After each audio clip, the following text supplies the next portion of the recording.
우리 하나님 말씀입니다. 신약성경 요한 1서 4장 11절에서 21절까지입니다.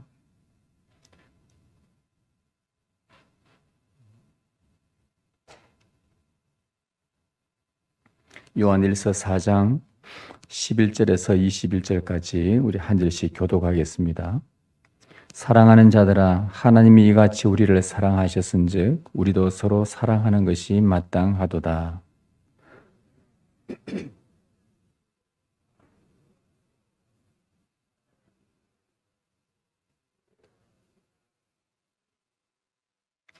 그의 성령을 우리에게 주심으로 우리가 그 안에 거하고 그가 우리 안에 거하시는 줄을 아느니라.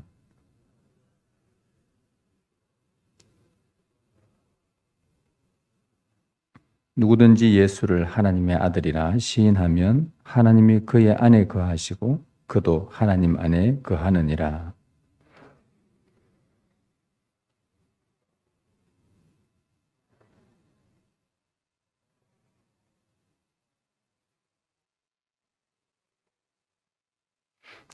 이로써 사랑이 우리에게 온전히 이루어진 것은 우리로 심판날에 담대함을 가지게 하려 함이니 주께서 그러하심과 같이 우리도 이 세상에서 그러하니라.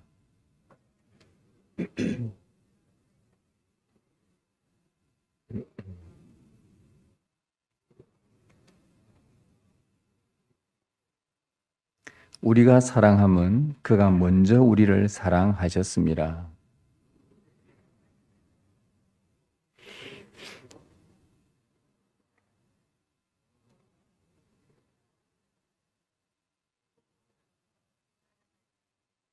같이 읽습니다. 우리가 이 계명을 주께 받았나니 하나님을 사랑하는 자는 그를 사랑할지니라. 아멘. 주님의 은혜를 감사합니다. 이제 주님의 말씀을 듣는 시간입니다. 하나님께서 이 시간 성령으로 우리에게 말씀하여 주실 때에 주 성령께서 우리에게 놀라운 빛을 비춰주시고 하나님의 말씀을 깨닫고 말씀에 순종할 수 있는 새로운 마음들을 허락하여 주옵소서. 오직 하나님의 말씀만 이 시간 온전히 드러나게 하옵소서. 우리 주 예수 그리스도의 이름으로 기도드리옵나이다. 아멘. 대학생들 중간고사가 시작되어서인지 우리 청년 대학부 학생들이 교회에 자주 와서 그렇게 공부하는 모습을 볼 수가 있습니다. 열심히 하는 모습이 참 보기 좋습니다. 그들이 그렇게 최선을 다하는 데는 각자가 또 원하는 또 받기를 바라는 그 성적에 도달하기 위한 목적 때문일 것입니다. 그 목적이 있으면 또 그 목적을 위해서 성실하게 또 열심히 준비를 하게 되죠. 저도 이번 주 동안 설교를 준비를 했습니다. 온전한 사랑은 두려움을 내쫓나니라는 제목으로 준비를 했는데 그 설교의 목적이 있습니다. 모든 성도들이 그 성도들 안에 있는 하나님의 온전한 사랑으로 어떤 두려움도 다 몰아낼 수 있기를 바라는 그런 목적을 갖고 한 주간 또 성실하게 이 말씀을 준비를 했습니다.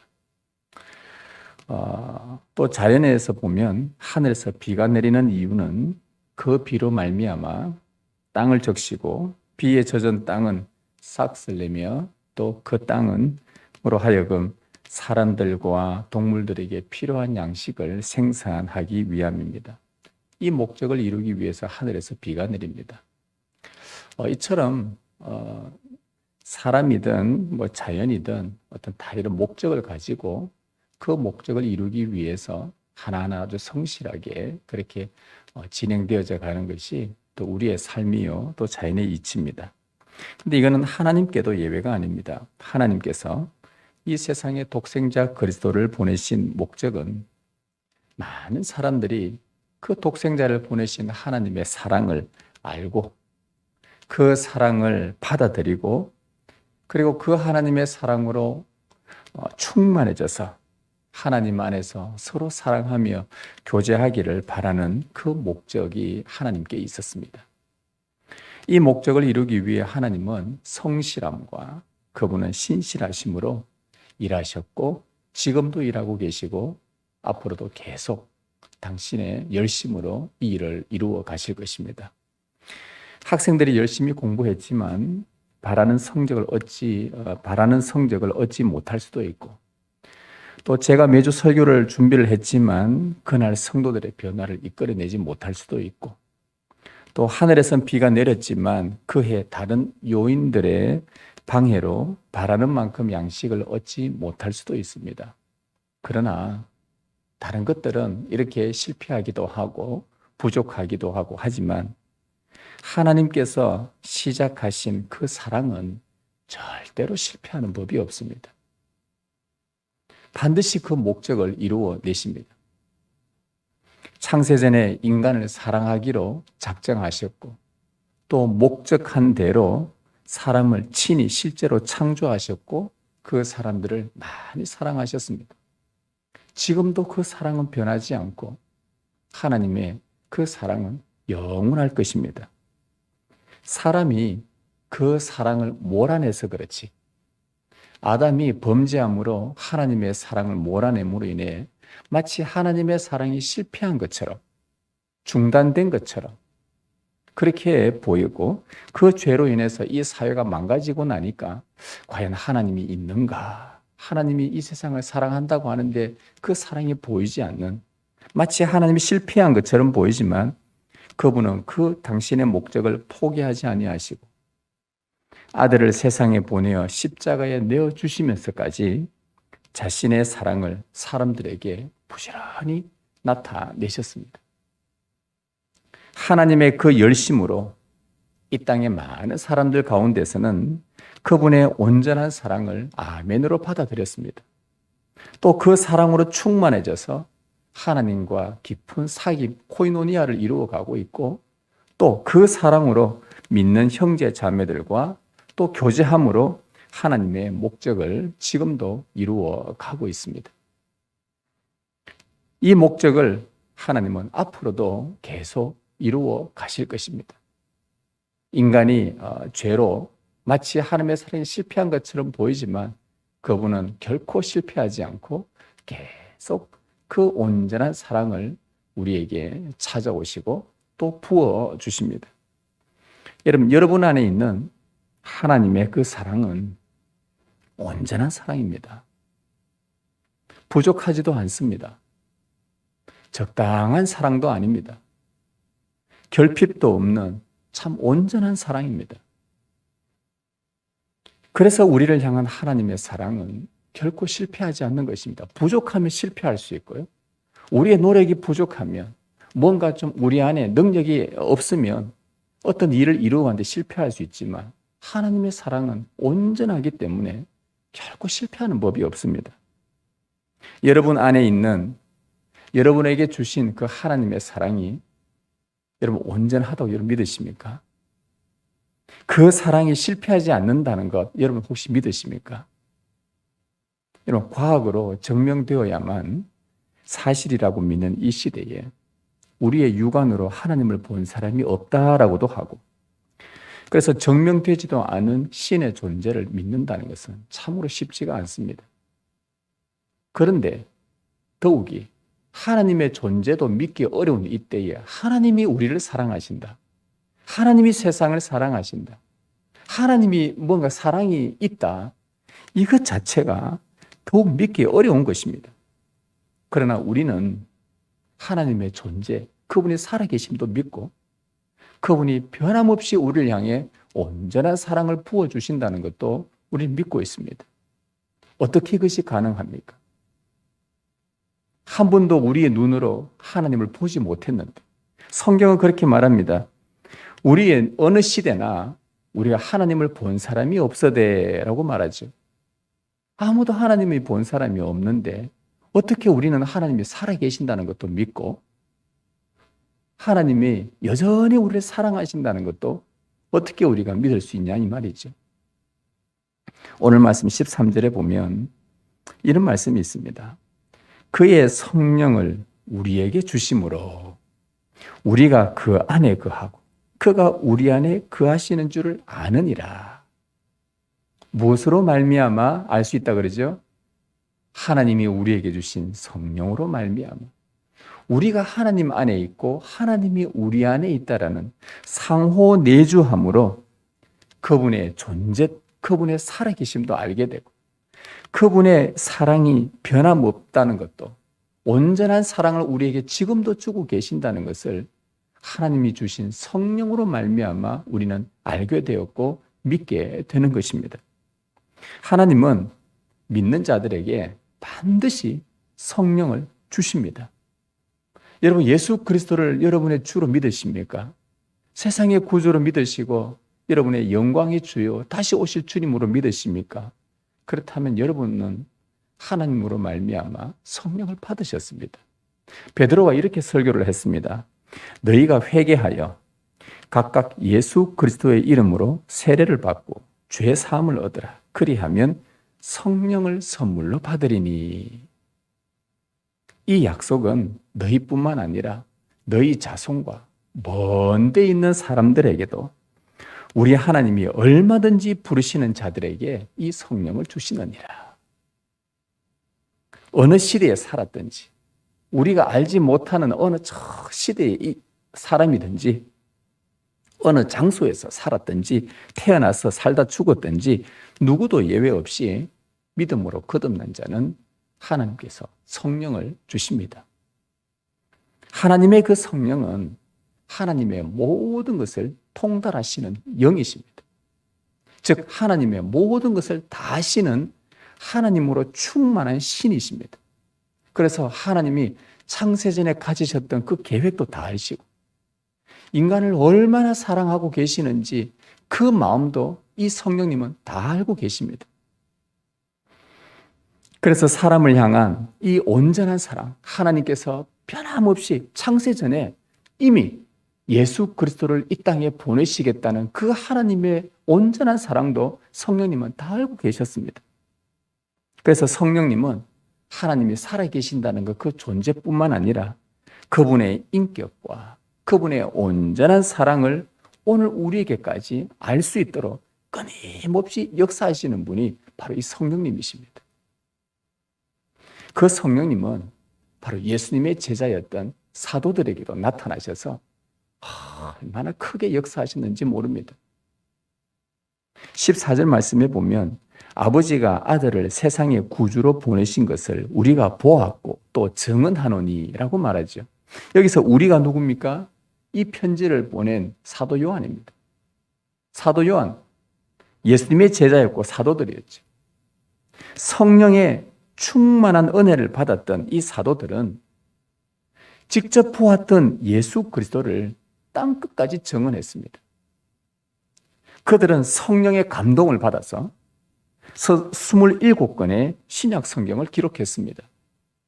그들의 수고로, 그들의 헌신으로, 그들의 순교로 말미암아 그 성경이 오늘 우리의 손에까지 들려짐으로 인해 우리는 성경을 읽으면서 예수님을 세상의 구주로 보내신 성부 하나님의 그 온전한 사랑을 알게 된 것입니다. 사도들은 왜 그런 헌신을 했겠습니까? 그들의 이 심장에 하나님의 사랑, 그 온전하신 사랑이 그 안에서 요동쳤기 때문입니다. 후대에 많은 사람들에게 하나님의 이 사랑, 하나님의 이 복음, 인간을 향해 얼마나 사랑하시는지 하나님의 이 사랑의 기록들을 전수해 주려고 죽음을 마다하지 않고 순교를 마다하지 않고 성경을 기록하여 그 사랑을 우리에게 알려주고 전해 주었던 것입니다. 그들 심장에 요동쳤던 그 하나님의 사랑이 진짜가 아니고서야, 온전하지 않고서야 어떻게 자기 목숨을 버리면서까지 그런 일을 감행할 수 있겠습니까? 여러분, 가짜를 위해서 우리가 헌신하지 않습니다. 가짜를 위해서 여러분이 투자하지를 않습니다. 진짜이기 때문에 하나님의 사랑이, 온전한 사랑이 그들 가운데 요동쳤기 때문에, 이 사랑이 정말 진짜 사랑이기 때문에 그들은 자기 생명까지 내어놓으면서도 성령의 충만함으로 말미암아 이 일들을 감행할 수 있었던 거예요. 이제 그 성령님은 사도들이 증언했던 그 예수 그리스도를 이제는 오늘 우리에게까지 오랜 시간이 지나서 예수님이 성천하신 지 2000년이나 세월이 지난 오늘 우리에게까지도 이 성령님은 역사하셔서 사도들이 증언해 준 하나님의 온전한 사랑을 믿을 수 있도록 우리가 시인할 수 있도록 그렇게 일을 하셨습니다. 15절에 보면 누구든지 예수를 하나님의 아들이라 시인하면 하나님이 그의 안에 거하시고 그도 하나님 안에 거하느니라. 지금 11절에서 15절까지 반복되는 말이 뭡니까? 하나님이 그의 안에 거하고 그가 하나님 안에 거하신다. 상호 내주하시는 것. 성령으로 말미암아 서로 안에 거하게 하셔서 하나님의 살아계심과 그분의 온전한 사랑이 있다는 것을 부단히 알려주시는 이 성령의 역사. 이제는 그 하나님의 아들 예수 그리스도, 세상의 구주시요 우리를 향한 하나님의 온전한 사랑의 결정체인 예수 그리스도를 믿고 시인하도록 성령께서 우리 안에도 역사하신 것입니다. 여러분, 하나님이 살아계신다는 거 여러분 혹시 믿으십니까? 그분의 사랑이 온전하다는 것도 믿으십니까? 무엇으로요? 바로 성령으로. 그 아들을 아낌없이 세상에 내어주셨다는 것으로 하나님의 사랑이 우리에게 온전히 나타났다는 것을 여러분 믿습니까? 무엇으로요? 성령으로. 이 모든 사실을 우리가 믿고 시인할 수 있도록 성령님은 역사하셨습니다. 여러분, 우리 안에, 여러분 안에 거하시는 하나님의 사랑은 온전한 사랑입니다.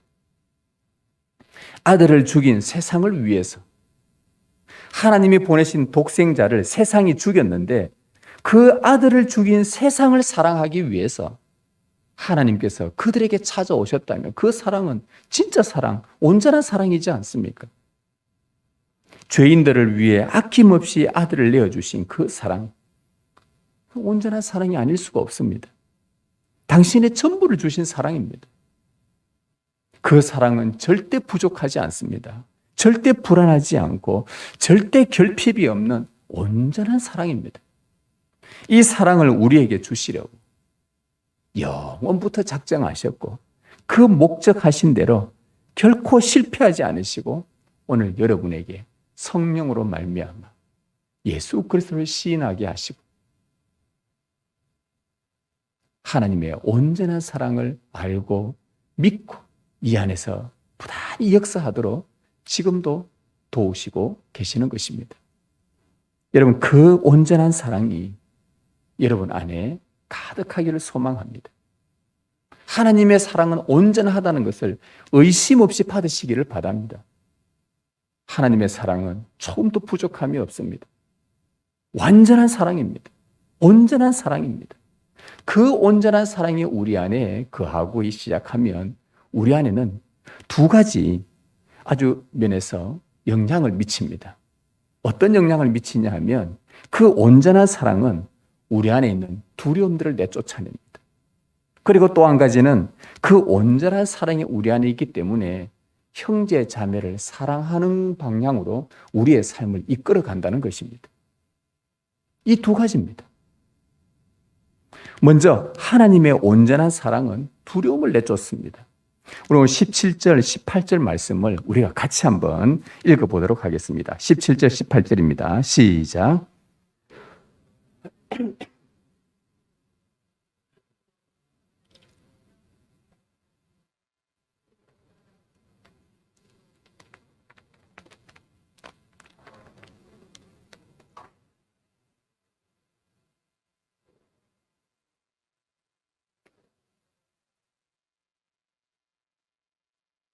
17절, 18절 이 두 구절의 요지는 이겁니다. 하나님의 온전한 사랑은 우리가 후에 받을 그 심판날에 또 우리가 담대함을 얻을 수 있다는 것이 두려워하지 않고 그리고 그 심판과 정죄의 두려움을 쫓아내고 평강을 얻는다는 내용입니다.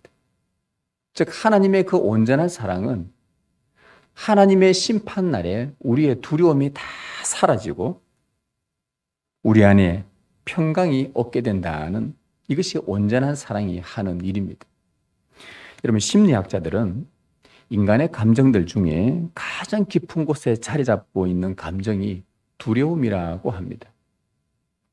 제가 어느 글을 읽다가 요즘 심리학 책을 한 권을 읽고 있는데, 그 인간의 가장 깊은 마음 가운데 왜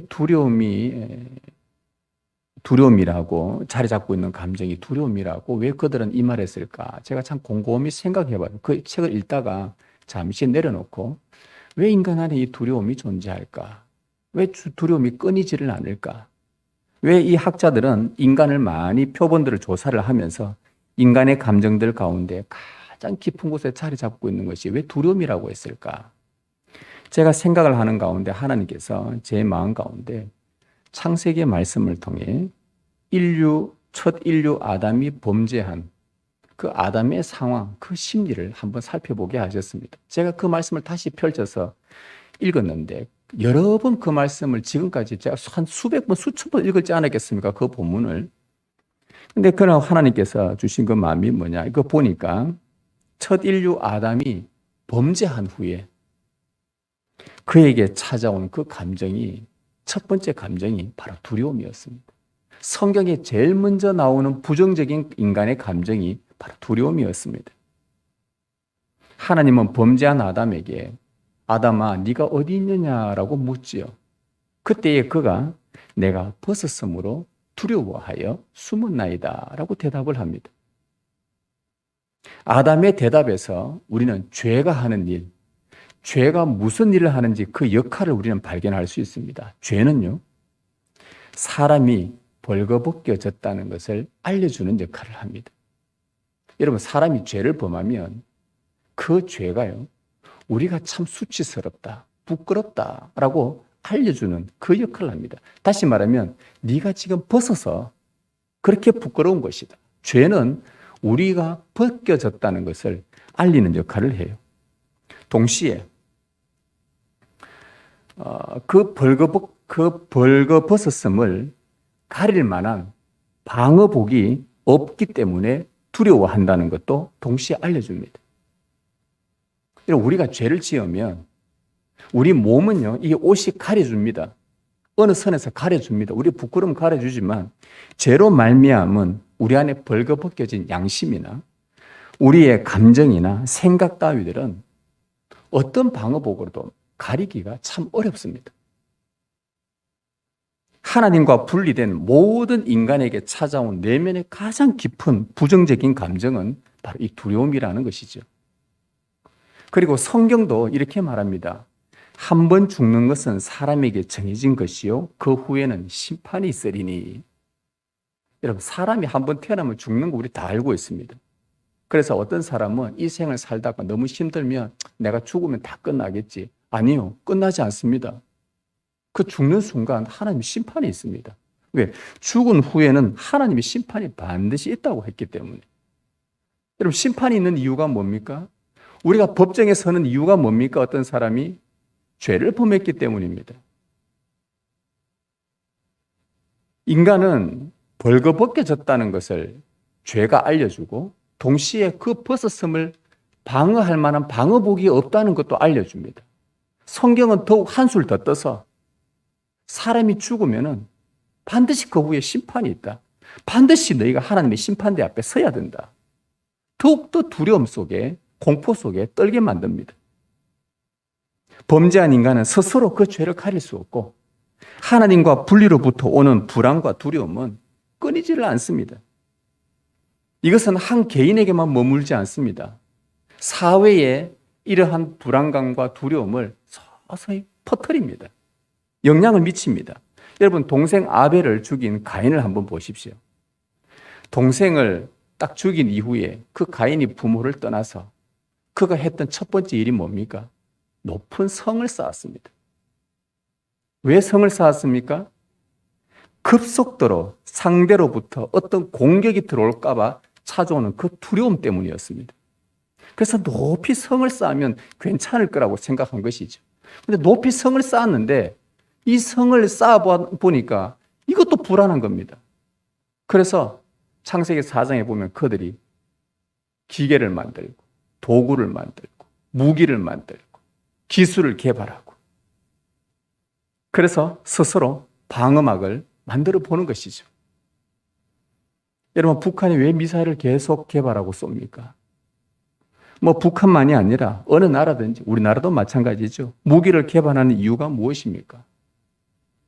뭐 외국에 팔아서 뭐 경제적인 도움을, 물론 다 이유가 있겠죠. 그러나 궁극적으로 인간이 이 창세기 말씀에 근거해서 본다면 이런 무기들을 개발하는 이유는 주변 강대국들이 자신들을 언제든지 공격할 수 있다고 느끼는 그 적대감에서 오는 두려움 때문이지 않습니까?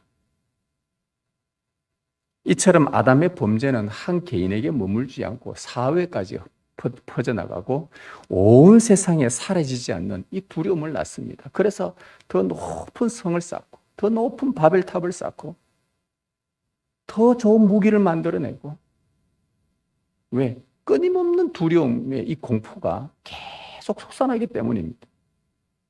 그러나 이보다 더 무섭고 더 끔찍한 두려움이 인류 역사 최후의 날에 있을 하나님의 심판입니다. 그날에는 악한 자 마귀는 물론이고 죄를 가진 모든 인간이 심판을 받습니다. 세상에 대한 심판은 피할 수 없는 것이고 그 심판의 날도 하나님만 알고 계시고 이미 하나님은 그 날을 정해놓으셨습니다.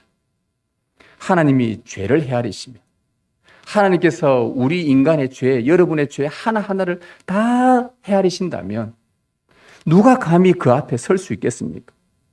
인간이 그 절대자 앞에서 설 수 없다는 그 마음 깊은 곳에서부터 자각되어지면서 그 떨리는 공포는 말할 수 없는 만큼 심각한 두려움입니다. 사형 선고를 받은 사람이, 우리나라에는 뭐 사형 제도가 좀 옛날에 폐지됐지만은 사형 선고를 받은 사람들의 그 심리가 뭐 평소 때 점점 날짜가 다가올 때에 내가 괜찮다 하다가 막상 그 날짜가 점점 다가오고 내일이 사형의 날이다 할 때 그 감옥에서 문이 철컥 열리면서 나오는 순간에 얼마나 두려움에 떠는지 모른답니다. 그게 인간이 떨 수밖에 없는, 그러면 하나님의 심판대 앞에서는, 감히 그 절대자 앞에서는, 우리의 죄를 다 헤아리시는 그 하나님 앞에서 찾아오는 그 두려움과 공포라는 것, 믿지 않는 사람들은 모르고 지나가는 것 같다. 그냥 한 사람의 임종을 마치겠지만, 그러나 그 내면의 깊은 속에는 그 하나님의 심판날에 대한 두려움이 도사리고 있는 거예요. 하나님은 인간과 이 사회와 온 세상에 이 죄로 말미암은 두려움이 가득하다는 것을 그분은 알고 계셨습니다. 바로 하나님은 그 두려움으로 불안과 공포에 떠는 사람들과 이 세상을 긍휼히 여기시고 사랑하기로 마음먹으셨습니다. 왜? 이대로 내버려 두다가는 모두가 다 두려움 가운데, 불안 가운데 떨다가 죽을 것이 뻔하기 때문이죠.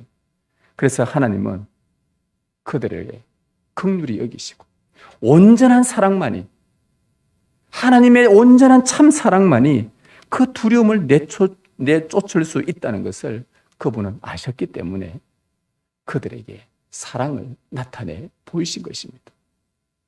하나님은 두려워하는 아담과 하와에게 방어복을 입혀주셨지요. 바로 짐승을 죽인 가죽 옷을 입혀주셨습니다. 여러분, 그 가죽 옷이 의미하는 바가 뭡니까? 하나님의 사랑입니다. 너는 영원히 죽을 수밖에 없고 부끄럽고 수치스럽고 가릴 옷이 없고 늘 두려운 가운데 살 수밖에 없는 존재이지만 나는 너를 사랑한다. 내가 너에게 옷을 입혀주고 내가 너에게 그 온전한 사랑을 주어서 너 안에 있는 그 뭔가 두려움들을 다 내쫓을 수 있도록 내가 너를 사랑하기로 했다. 바로 그 옷은 하나님의 사랑입니다.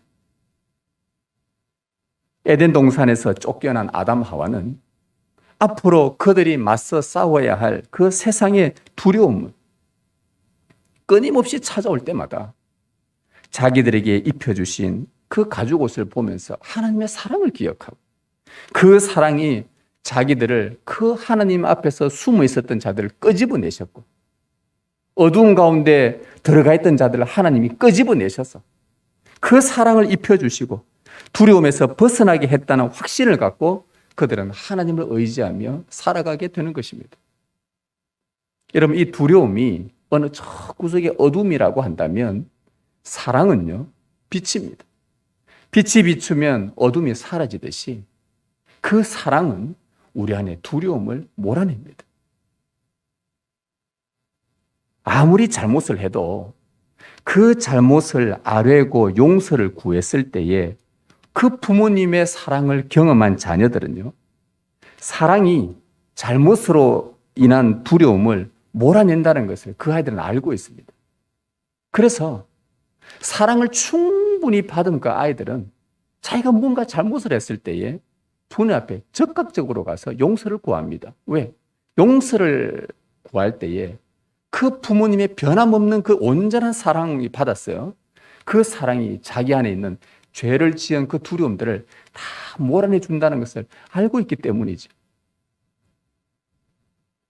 정말 두려운 일을 당했을 때에, 여러분이 두려운 일을 당했을 때에, 누군가가 불안한 일을 당했을 때에 옆에 여러분들 잘 아는 사람이 와서 손을 꼭 잡아주고 내가 함께 해줄게. 여러분, 그것만 해도요, 사람들은 이 두려움을 조금이라도 견딜만 합니다.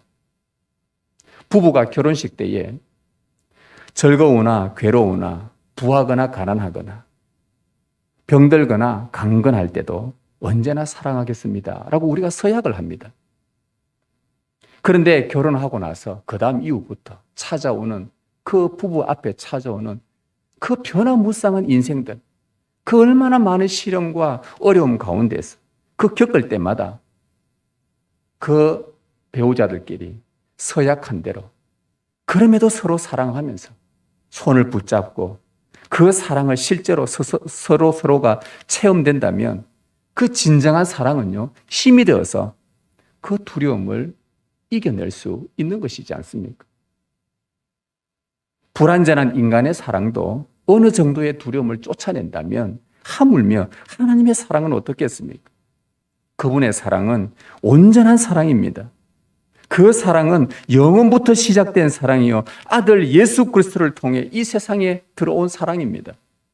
그 아들의 죽음으로 우리의 죄와 형벌의 두려움에서 완전히 해방시킨 사랑입니다. 그 아들의 부활하심으로 죽음을 이긴 그 아들의 생명이 우리 안에 지금 살아 숨쉬고 있습니다. 우리는 죽어도 영원히 죽지 않고 이미 부활 생명으로 살아난 자들입니다. 그리스도 예수 안에 있는 자에게는 결코 정죄함이 없나니, 그리스도 예수 안에 있는 자에게는 결코 정죄함이 없나니, 이 얼마나 강력한 사랑입니까? 하나님의 최후의 심판 날에도 그 어떤 마귀의 정죄에도, 그 죄와 사망이 우리를 정죄해도 결코 우리는 정죄함이 없는 이유는 우리 안에 하나님의 온전한 사랑이 들어와 있기 때문입니다. 그 사랑 때문에 어떤 것도 우리를 정죄하지 못한다고 하니 그 하나님의 사랑이 얼마나 온전합니까? 여러분 17절 다시 말씀 보십시오. 이로써 사랑이 우리에게 온전히 이루어진 것은 우리로 심판날에 담대함을 가지게 하려 함이니 주께서 그러하심과 같이 우리도 이 세상에서 그러하니라. 최후의 심판날에도 우리는 담대할 수 있는 자들입니다. 그 약속을 받은 사람들입니다. 우리 안에 계신 예수 그리스도 때문에, 하나님이 그리스도로 말미암아 주신 온전한 사랑 때문에 최후의 심판날조차에서도 우리는 담대함을 얻을 수 있는 그 자격을 얻은 사람들입니다. 그렇다면 이 땅에서 살아가는 모든 삶 가운데서 찾아오는 그 두려움 속에서도 충분히 이겨낼 수 있지 않겠습니까? 새하늘과 새 땅에서 누릴 하나님의 온전한 사랑을 지금 바로 여기에서, 현장에서 아들 예수 그리스도로 말미암아 우리는 소유하고 있고 그 사랑을 누리고 있습니다. 쉼없이 불안과 두려움을 떨쳐내지 못했던 우리 안에 하나님의 온전한 사랑으로 우리가 담대할 수 있게 된 거예요. 여러분, 어거스틴이 고백한 것, 어거스틴이 고백록에서, 이거는 고전 중에 고전인데 여러분들은 꼭 그리스도인이라면 꼭 읽어보셔야 될 책입니다. 아우구스티누스, 영어로는 성 어거스틴인데 그가 쓴 고백록 1장에 보면요, 자기가 하나님을 만나기 전까지는 내 마음이 쉴 날이 없었다고 고백합니다. 하나님을 만나기 전까지는, 하나님의 영원한 사랑이 내 안에 들어오기 전까지는 내가 편할 날이 없었고 늘 두려움과 불안 속에 있었던 그 어거스틴의 고백입니다. 그래서 그가 하나님을 만나고 나서 하나님의 참 온전한 사랑이 그 안에 충만해 들어왔을 때에 그때서야 비로소 그는 내가 안식을 얻게 되었도다. 사랑 안에 두려움이 없고 온전한 사랑이 두려움을 내쫓나니 바로 이 말씀을 그는 확신했던 거예요. 이 세상이 주는 두려움을 내쫓을 수 있는 것은 하나님의 온전한 사랑뿐입니다. 그 사랑이 여러분 안에 있다는 것을 여러분 확신하십니까? 우리의 심령 안에 있는 온갖 두려움들이 모두 사라질 때까지 우리는 온전한 사랑의 빛 안에 거하면서 우리 주님과 이 사랑의 관계를 더 깊이 만들어 가야 하겠습니다. 주님이 우리 안에 거하고 우리가 주님 안에 거하는 이 사랑의 사귐을 여러분 계속해서 만들어 가시기 바랍니다. 이것이 여러분의 두려움을 이겨낼 수 있는 유일한 길입니다. 이 온전한 사랑이 여러분 안에 가득하기를 주님의 이름으로 축원합니다. 이 온전한 사랑이 우리의 두려움을 내쫓아낸다면 하나 더, 이 온전한 사랑은 우리의 삶을 형제 자매를 사랑하는 방향으로 이끌어가는 것입니다. 우리 20절에서 21절을 한번 같이 읽어보도록 하겠습니다. 같이 읽습니다. 시작.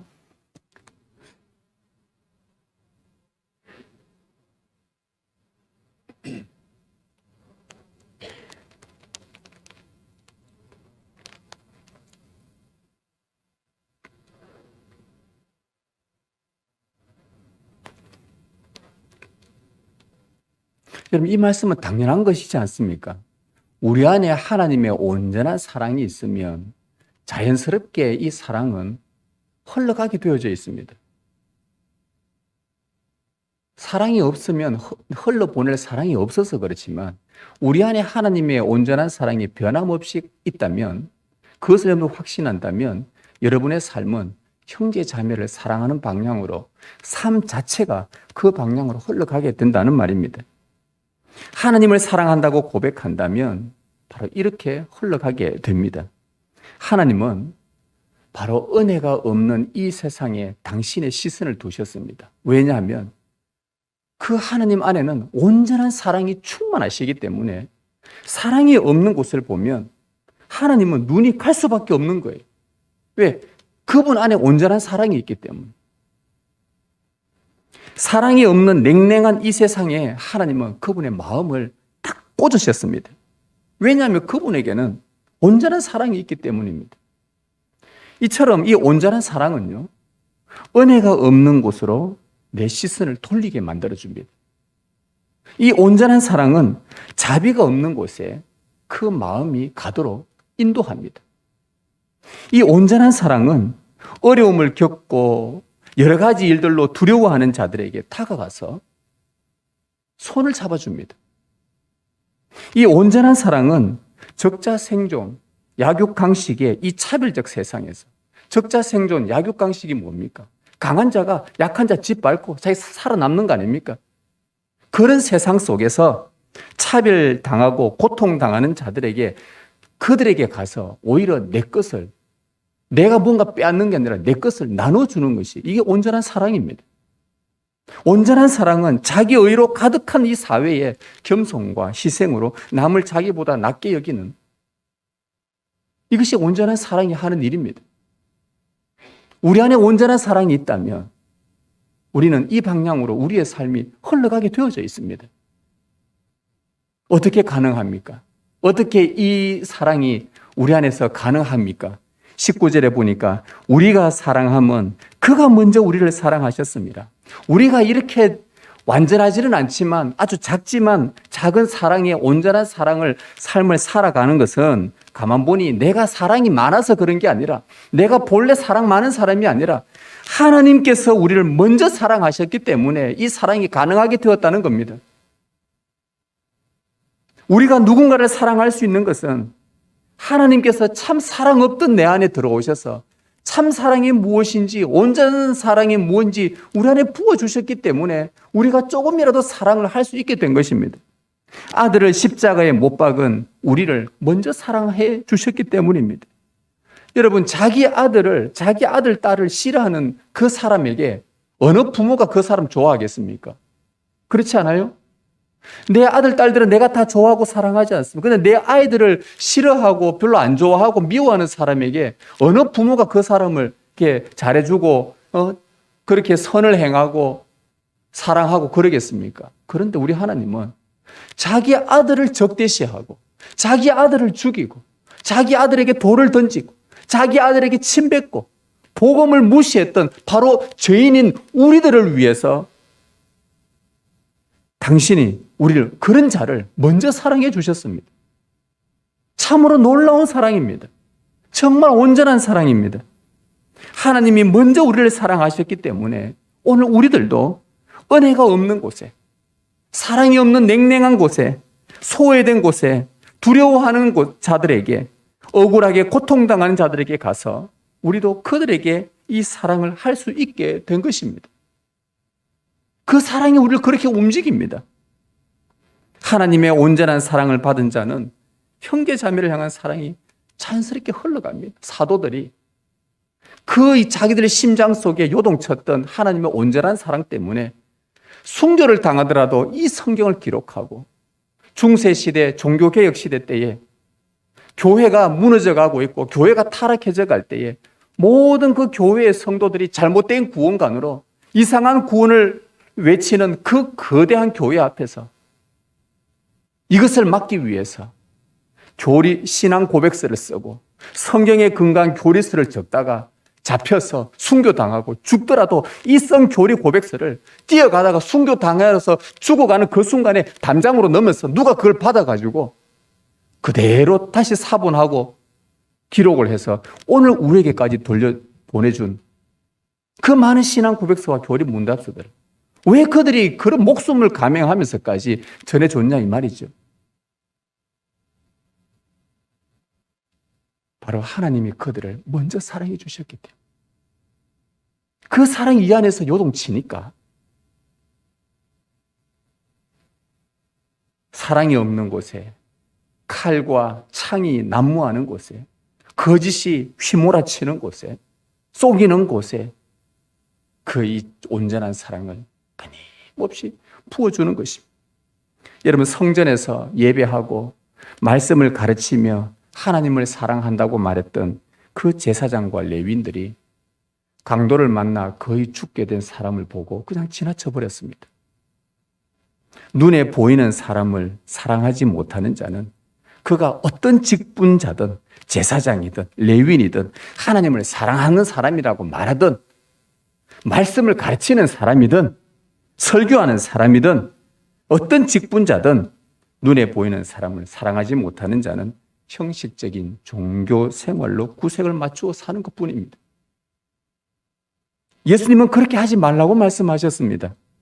대신에 아무런 대가가 없어도, 나한테 돌아오는 대가가 없어도 강도 만난 자에게 자기 비용을 들여서 정성스럽게 돌본 사마리아 그 사람처럼 하라고 예수님은 말씀하셨어요. 주님은 우리에게 대가 없이 뭘 바라지도 않고 우리를 무한히 사랑해 주셨기 때문입니다.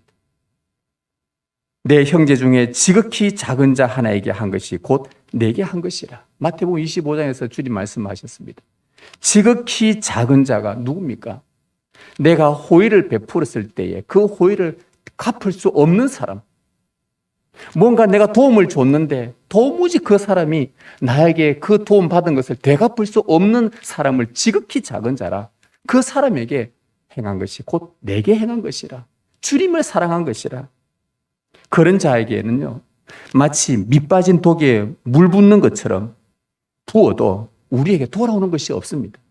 그렇지 않습니까? 아무것도 없는 사람에게 끊임없이 내 걸 주어도 내가 대가를 바라지 않는 이유, 돌아올 것이 없으니까 밑 빠진 독에 물 붓는 것 같습니다. 그럼에도 계속 우리 주님은 그런 자들에게 사랑을 부어라고 말씀하셨습니다. 우리의 자녀들이 방황하고 예수님을 모르고 어릴 때 교회 잘 다니다가 이제 교회도 나오지도 않고 믿지 않는 사람과 똑같이 생활하고 그럴 때 여러분 어떻게 합니까? 그 자녀를 두고. 그럼에도 마치 밑 빠진 독에 물 붓듯이 부지런히 그 아이를 품고 기도하고 하나님 은혜가 나타나길 바라고 주님께로 돌아오기를 기도하면서 얼마나 그 밑 빠진 독에 물 붓듯이 그 사랑을 끊임없이 부어주십니까? 주님께서도 우리에게 그 무한한 사랑을 부어주셨기 때문에 우리가 그 사랑이 조금이라도 가능한 것입니다. 주님은 우는 우리와 함께 울어주셨고요. 슬퍼하는 우리와 함께 슬퍼해 주셨습니다. 여러분, 세상을 두려워하지 않는 하나님의 온전한 사랑이 여러분 안에 있다면 은혜가 없는 세상에 사랑이 없는 세상으로 이제 우리가 나가야 합니다. 우리도 일상의 어느 곳에서 여러분이 일상에 마주치는 그 삶의 현장 속에서 우연히 마주친 지극히 작은 자들, 지극히 작아 보이는 한 사람에게 자비와 작은 친절과 도움의 손길과 그들이 의지할 작은 어깨가 되어 주어야 하겠습니다. 보이는 형제 자매를 사랑함으로 여러분이 하나님의 온전한 사랑을 받은 자인 것을 증거하는 복된 삶이 여러분 안에 가득하시길 주님의 이름으로 축원합니다.